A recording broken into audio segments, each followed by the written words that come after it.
crime of deportation, or forcible transfer of population as defined by the Roman Statute, is not just about moving people. It's about erasing their right to exist where they belong. Imagine being ripped from your home, your community, your land, not by choice, but by force. This crime occurs when individuals or groups are violently uprooted through expulsion, threats, or other forms of coercion from places where they have every legal right to live. The Roman Statute defines it as deportation or forcible transfer of population. Means forced displacement of persons concerned by expulsion or other coercive acts from the area in which they are lawfully present, without grounds permitted under international law. The Holocaust in the 1940s is one example. This saw Nazi Germany's systematic campaign to deport and exterminate Jewish communities and other minority communities.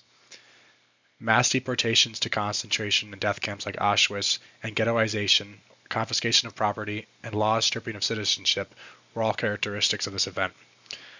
Another example is the Trail of Tears in the 1830s. This saw the U.S. government enact a policy under the Indian Removal Act of 1830 to forcibly relocate Native American tribes from ancestral lands in the southeast to Indian Territory, or modern Oklahoma. Some methods that were used were military-enforced marches of 60,000 Cherokee, Muskogee, and Seminole and other tribes, and thousands died on these journeys, exposing them to disease and starvation during the journey. Another current example is the Israeli settlements in occupied Palestinian territories that began in 1967 and are currently ongoing. Israelis' occupation of the West Bank and East Jerusalem after the 1967 war, followed by ongoing settlement expansion and forcing native Palestinians out. These cases reveal a pattern. Forced transfer is not accidental but systematic. It weaponizes displacement to control land, erase identity, and suppress resistance. International law condemns it, yet accountability remains elusive. This isn't just a relocation, it's a tool of control. Think of occupied territories where populations are expelled to alter demographics, or regimes displacing ethnic groups to erase their identity. It fractures families, destroys cultures, and destabilizes societies for generations.